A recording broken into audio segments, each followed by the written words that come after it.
데살로니가전서 5장 6절.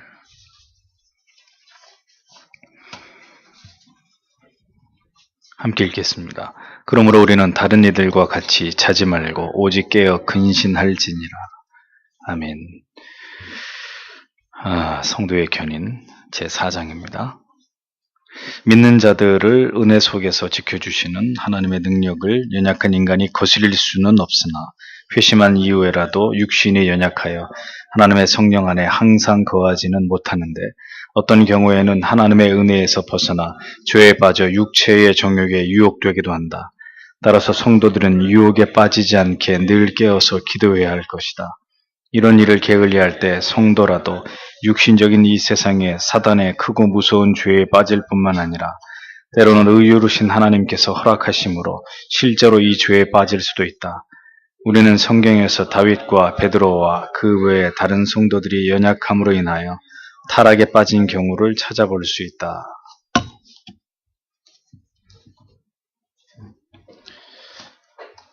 성도의 견인 네 번째 시간입니다.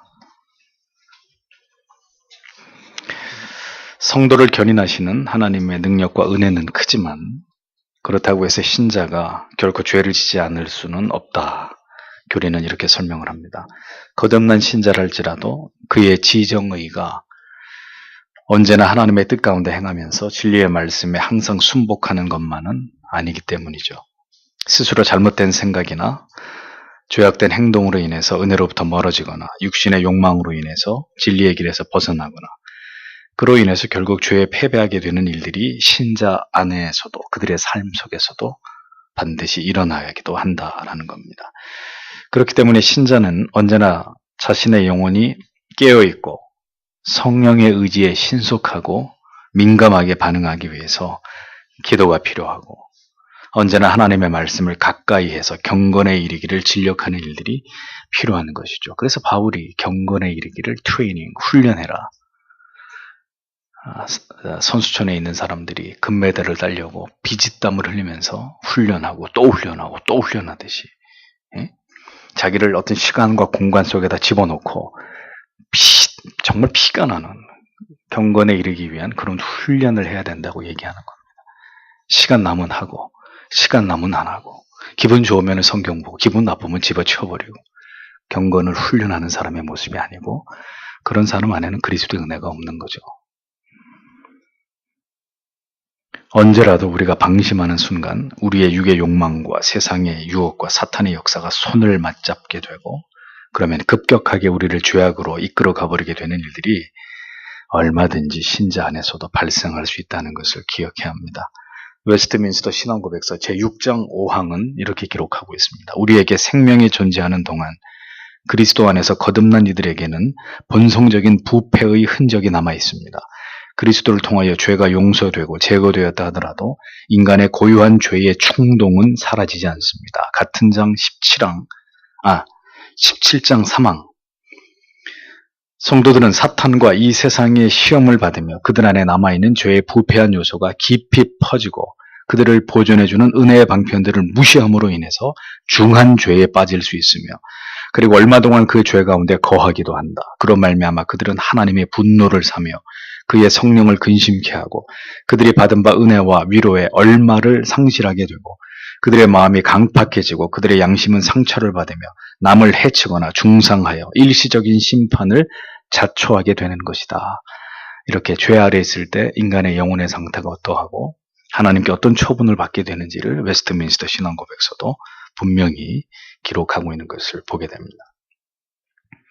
하나님의 은혜의 붙드심은 끝까지 유효하지만 때때로 인간은 자기의 의지를 따라서 그 붙드시는 손길을 뿌리쳐버리고 그 손길을 벗어날 수 있고 하나님은 그것을 허용하신다는 사실을 우리에게 분명하게 교리는 가르치고 있습니다. 모든 나무를 다 제쳐두고 선악을 알게 하는 나무에 아름답고 화려하고 먹음직스러운 그것을 하와는 선택한 거죠. 그녀의 의지는 그것을 거부할 수도 있었지만 결국 그것을 원했고 그 유혹에 자신을 내줬습니다. 마찬가지로 성도의 주변에도 우리를 유혹에 빠뜨리는 많은 요소들이 진을 치고 있습니다. 그러므로 우리가 영적으로 깨어 물리적으로 혹은 정신적으로 하나님을 가까이 하고 은혜의 방편들을 굳게 붙들지 않는다면 우리는 반드시 죄의 유혹을 피할 수 없게 되고 그 유혹에 나를 내어주게 되고 심지어는 심각한 상태에 이르기까지 그 죄에서 헤어나오지 못하는 지경에 이를 수도 있다고 교리는 우리에게 분명하게 경고합니다.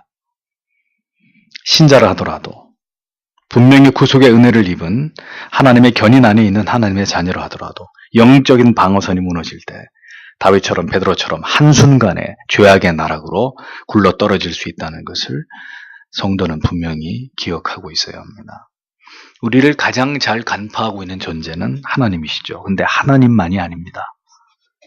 악한 사탄 마귀 역시도 우리의 약점을 정확하게 간파하고 있습니다. 그도 영적인 존재이기 때문에 우리의 가장 취약점을 알고 마귀는 그것을 호시탐탐 노리고 있는 존재입니다.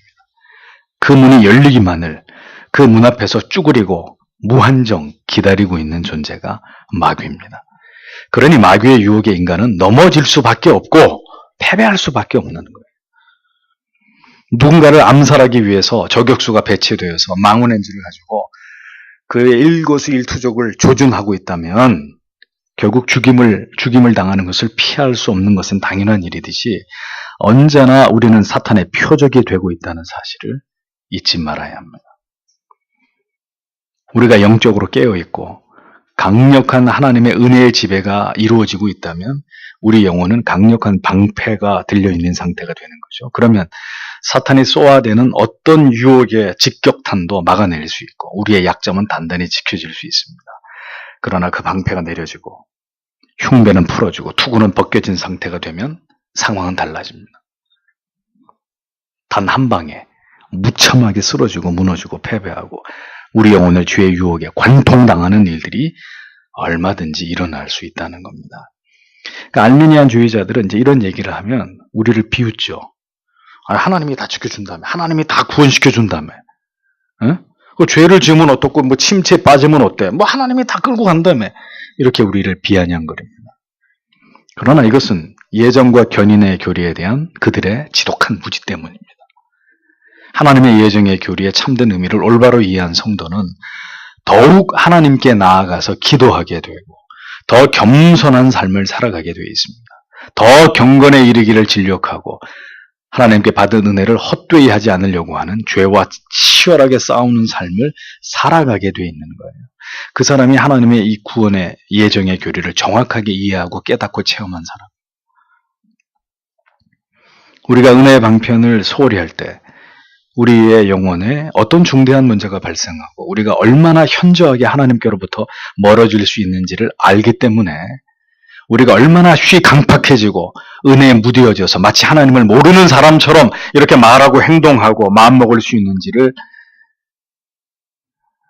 알기 때문에 우리의 영혼이 그렇게 죄로 인해서 피폐해질 수 있음을 알기 때문에 언제나 하나님의 은혜를 구하고 그 십자가 앞으로 나아가는 일에 열심을 낼 수밖에 없는지를 진정한 하나님의 자녀라면 영혼에 들려오는 이런 빗발치는 소리들을 분명히 듣게 되는 거예요. 응? 내가 이렇게 살면 안 되는 것이. 내가 이러다 큰일 나지. 응? 내가 지금 제정신이 아니지 지금 내가. 누구도 그렇게 얘기해 주지 않아도 하나님의 말씀에서 벗어나고 있는 그 영혼은 그 사실을 스스로 깨닫는 거예요. 죄에 사로잡히고 모든 죄가 가지고 있는 능력으로 죄가 신자를 사로잡게 될 때 얼마나 신자의 마음이 굳어지고 어리석음 가운데로 떨어져서 전혀 사리 분별을 하지 못하고 심각한 죄악 가운데로 내려갈 수 있는지를 성경은 오늘 교리는 다윗과 베드로를 예를 들어서 적나라하게 우리에게 설명합니다. 다윗은 한 나라의 왕의 자리에서 간음의 죄를 범했습니다. 살인을 교사했습니다. 베드로는 수제자로 그렇게 주님을 추종해놓고도 예수님을 대담하게 3번이나 모른다고 부인하면서 끝내 주를 배신했습니다. 그야말로 언제 그들이 하나님을 그토록 경외하고 사랑했고 예수 그리스도를 그토록 추종하고 존경했는지 무색하리만큼 그들의 죄는 대담하고 대범하고 담대하고 거침이 없었습니다. 우리는 이러한 의인들의 넘어짐의 모습을 통해서 경각심을 가져야 합니다. 그들이 그러했다면 우리는 어떠하겠느냐? 말하지 않았습니까? 저는 아침에 잡혀 들어가면 점심이면 부인하고 풀려날 사람이에요. 저는 절대로, 결코 이런 말 하지 말란 말이에요. 아니, 저를 어떻게 보고 저는 절대로 그럴 일이 없어요. 베드로가 그러다가 무너졌단 말이에요. 그런 말 함부로 입에 담는 사람은 여전히 아직도 자기의 실체를 올바로 파악한 사람이 아닙니다. 우리는 모두 이렇게 무력하게 어느 한순간에 죄를 범하면서 심각하게 하나님께로부터 멀어질 수 있는 존재라는 것을 잊지 말아야 합니다. 성도가 이렇게 어느 한순간에 특정한 죄에 무너지는 것은 하루아침에 일어나는 일이 절대로 아닙니다. 이미 이런 일이 일어나기까지 그의 믿음이 서서히 뒤로 물러나는 시간들이 있었다는 것을 상기할 필요가 있습니다. 산이 하루아침에 무너지지 않아요. 산사태가 날 때가 되면 그 어른들이 그런 얘기하죠. 산이 운다고. 산이 우는 소리가 며칠 전부터 들린다고. 이미 그런 일이 일어나기까지 어떤 조짐이 그의 영혼 가운데 일어나고 있었다는 겁니다. 은혜의 수단으로부터 멀어지고 있는 당신을 조심하십시오. 간절하고 뜨겁고 열렬하게 하나님 앞에 긴 시간 엎드린 적이 언제입니까, 여러분? 하나님의 말씀을 깊이 묵상하면서 시간의 흐름을 잊고 그 진리에 빠져들어서 여러분의 지정의가 신령한 은혜 속에 깊이 빠져들었던 적이 언제입니까? 아니, 그런 때가 있기나 하셨습니까? 침체는 갑자기 찾아오되 서서히 진행된 결과를 통해서 심각한 죄악의 치명타를 입히면서 시작되는 거예요. 이미 당신의 영혼이 수많은 날들을 게으름과 나태함에 젖어서 세상을 가까이 하면서부터 죄가 발생하고, 그리고 그 즉시 그 죄가 활성화될 수 있는 최적의 상황들을 이미 오래전부터 만들어 놨던 거예요. 이미 죄가 잉태되고 그 죄가 잘 자랄 수 있는 모든 환경이 이미 오래전부터 그 사람 안에 조성되고 있었다는 얘기예요. 죄가 잉태되고 마침내 우리 안에서 활동을 시작하면서 순식간에 우리의 영혼을 유린하고 하나님께로부터 멀어지게 하기 위한 일들이 착실히 그 사람의 영혼 안에 진행되었기 때문에 그처럼 어느 순간에 뒤로 물러나서 깊은 침체 속에서 방황하면서 살아가는 일들이 일어나게 되는 것이라는 것. 그래서 보여요. 목사의 눈에는 보인다고요. 저분이 저렇게 하다가는 결국은 침체에 빠지고 하나님하고 멀어지고 결국 교회를 떠날 것이다. 정확하게 예측할 수 있어요. 똑같은 패턴으로 그렇게 그 길로 가니까. 신자는 그러므로 날마다 말씀 안에 거해야 하고 날마다 기도의 호흡을 통해서 하나님의 도우심을 간구해. 기도의 호흡 오해하지 마세요. 이렇게 들이쉬면 성령이 들어오고 내뱉으면 죄가 나가고 이런 미친 소리 하는 거 아닙니다. 그런 기도 말하는 게 아니라 매일의 호흡과도 같은 그런 기도를 통해서 하나님의 도우심을 간구해야 됩니다. 올바른 교회를 통해서 날마다 진리를 깨우치고 우리의 영혼을 깨우고 양심을 찌르는 말씀으로 자신을 돌아보게 해야 합니다. 만약에 신자라 하면서도 이러한 삶이 지속되지 않는다면 그는 단언코 헤어나올 수 없는 영적인 침체 가운데서 거듭 죄를 반복하는 상태를 유지하게 될 것이고, 만약에 하나님의 특별하신 은혜로 그 지경에서 돌이키게 하시는 은혜를 얻지 못하게 된다면 그는 그것으로 그 자신이 하나님의 사람이 아니라는 것을 증명하게 되는 것입니다. 그러므로 성도 여러분, 세상을 가까이 하지 마십시오. 세상을 너무 사랑하지 마십시오. 그렇게 될 경우 성도는 심각한 죄와 유혹에 결국은 걸려 넘어지는 일들을 자초하게 되어 있습니다. 적당히 필요한 것들을 세상으로부터 얻고 구별해 놓은 선을 지키고 과도하게 육신을 위하는 육신의 즐거움을 위하는 일에서부터 자신을 지혜롭게 격리할 줄 알아야 됩니다. 지나치게 즐겁고 지나치게 화려하고 지나치게 유쾌한 자리를 신자는 멀리해야 합니다.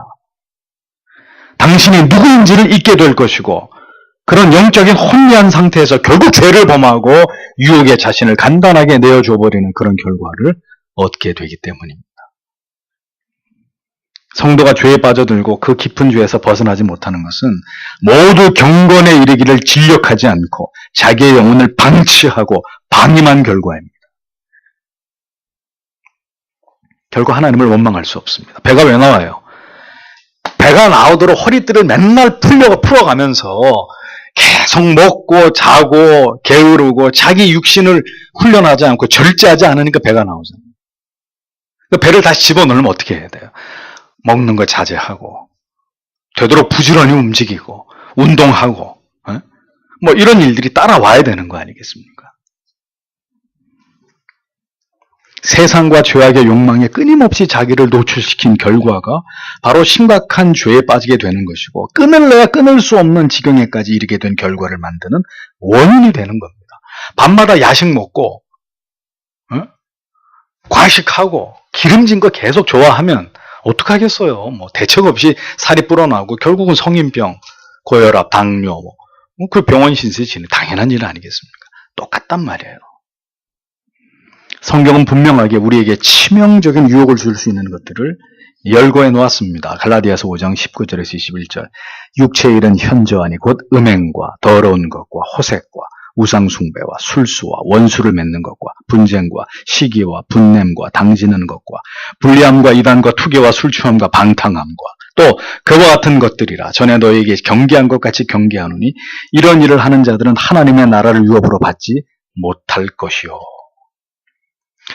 우리가 뭐의 유혹에 잘 빠지는지 얘기하고 있잖아요. 크게 두 가지예요. 하나는 음란한 거, 하나는 사람들과의 분열, 갈등, 미움 이런 것들. 이러한 모든 유혹에서 우리의 영혼을 지키는 길은 우리 자신의 의지만으로는 절대로 우리의 지식만으로는 불가능합니다. 유혹을 극복하는 길은 기도뿐입니다.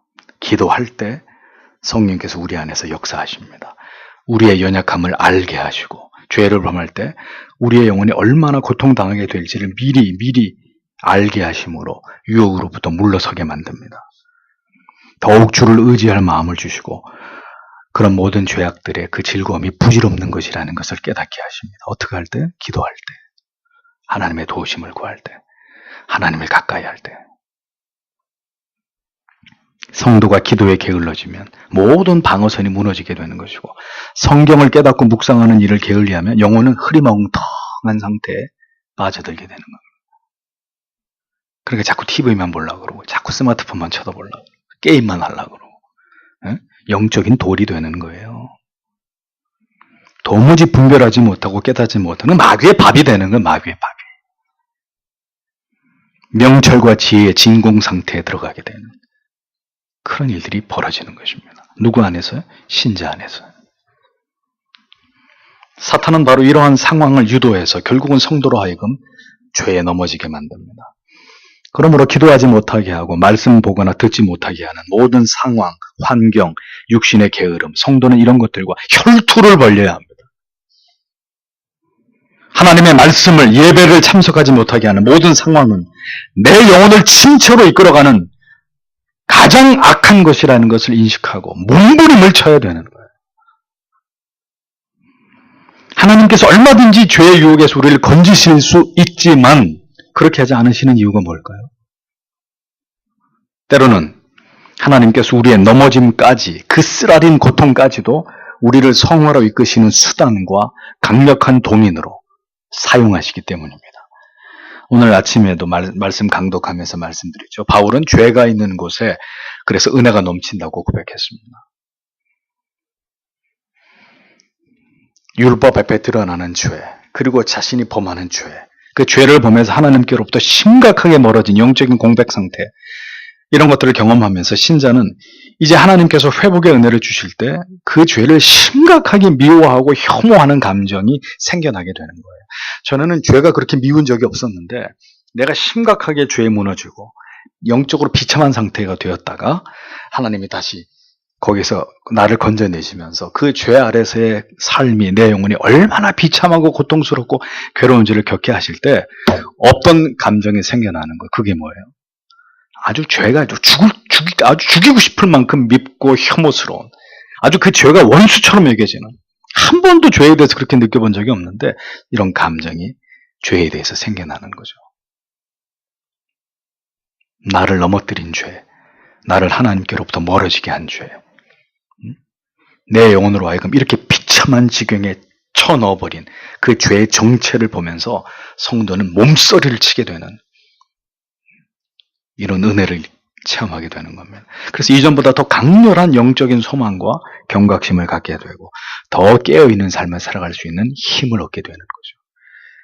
그리고 다시는 그 같은 죄를 반복하지 않으려고 결심을 하게 됩니다. 이런 목적으로 하나님은 성도의 죄를 허용하시는 거예요. 하나님과 멀어짐을, 죄에 엎어지고 넘어지고, 정말 어처구니 없는 죄에 빠져드는 그런 우리를 때때로 하나님은 이렇게 허용하시고 관망하시고 하나님이 그렇게 섭리하는 거란 말이죠. 그리고 마침내 죄에 빠진 신자에게 돌이킴을 주시고 그가 진정으로 회개할 때 다시 신속하게 그를 회복시켜서 믿음의 길을 계속 가게 하시는 하나님이시라는 겁니다. 그 점에서 반복되는 죄 가운데 있으면서 자기를 기만한 채로 가식적인 종교 생활을 하고 있는 교회 안에 있는 불택자들과 택자는 분명하게 구별이 되게 되어 있습니다. 베드로처럼 큰 소리 치던 사람이 어처구니 없이 무너지게 될 때 그는 얼마나 자신이 하나님 앞에서 형편없는 존재였는지를 깨닫게 되는 거죠. 자기가 정말 버러지보다 못한 인생이라는 걸 발견하게 되는 겁니다. 그렇게 하나님이 때로 우리를 낮추시고 바닥에 내동댕이 치시는 거예요. 범죄를 저지르는 범죄를 저지르는 게 들통이 난 유명한 목회자들은 두 가지 유형으로 나뉩니다. 하나는 뻔뻔스러운 경우입니다. 회개했다고 큰 소리 치면서 어디 나만 더럽냐? 이런 식으로 궤변을 들어놓으면서 당당하게 계속 목회를 하는 경우가 있고, 다른 경우는 모든 죄를 시인하고 통에 자복하면서 그 자리에서 떠나는 경우, 물러나는 경우입니다. 전자는 분명한 불택자의 모습이고, 후자는 다윗이나 베드로처럼 하나님께서 그의 연약함과 죄악을 통해서 다시 그를 빚으시고 다시 그를 새롭게 하시는 섭리가 있는 경우라는 것을 알 수 있는 거죠. 하나님의 사람들도 죄를 범합니다. 그러나 하나님의 사람들은 그 죄가 드러나고 말씀을 통해서 폭로되고 하나님께서 채찍을 치실 때 진실로 아파합니다. 그 죄를 뉘우치면서 통회의 눈물을 쏟아냅니다. 죄에 대한 비통함과 슬픔으로 금식하고 탄식하면서 하나님 앞에서 뒹굴 줄 아는 사람들입니다. 그것이 회개입니다. 그 회개를 통과할 때 모든 것을 다시 되돌려 놓으시는 하나님의 은총이 임하는 거죠. 그러하기에 오늘도 우리는 기억해야 합니다. 그러한 회개의 은혜를 구하기보다는 죄의 유혹을 피하고 성령의 도우심을 통해서 그것을 극복할 믿음을 주시기를 먼저 기도하면서 간절히 날마다 교회를 통해서 제공되는, 그리고 개인의 경건의 시간을 통해서 부어지는 은혜의 방편을 사모하고 그것을 굳게 지키는 것을 제일 중요하게 여기는 지체들이 되어야 됩니다. 넘어져도 다시 일어날 수 있죠. 근데 넘어지면 깨지잖아. 찢어지고 부러지고. 처음부터 안 넘어지면은 뭐 다치고 깨지고 뭐 피가 나고 꼬맬 일이 없는데, 와장창 넘어지면은 다시 일어날 수 있죠. 다시 회복될 수는 있는데, 부러지고 깨지고 이렇게 꼬매야 되고 그 회복의 기간에 고통을 당해야 되는 거잖아요. 그러니까 그런 일이 있지 않도록 깨어있고 바른 길을 가고 하나님께 붙들려 있고 경건을 훈련하는, 그게 지혜로운 거라는 말입니다. 그래서 목사는 여러분들에게 바라는 거예요. 바라기만 하고 그것이 될 수 있는 가능성은 참 쉽지 않지만, 우리 교회는 수요기도회나 금요기도회나 주일예배 출석률이 거의 같아지는 마지막 때 그런 교회가 되기를 사모하는 겁니다. 왜? 그것은 모두가 그만큼 여러분 모두가 경건에 이르기를 진력함을 보여주는 수치가 되기 때문이죠. 오늘도 도르트 신조는 하나님의 성도의 견인이 있음에도 불구하고, 그러나 성도는 죄 아래서 어떤 삶을 살아갈 수밖에 없는지를 분명히 우리에게 이야기해주고 있습니다. 그것을 통해서 우리에게 또한 중요한 원리를 깨닫게 해주고 있습니다. 오늘도 주신 말씀을 깊이 여러분 마음에 새기시고 주의 은혜를 통해서 여러분들의 삶에 거룩한 변화를 이루어 가시기를 소원합니다. 기도하겠습니다.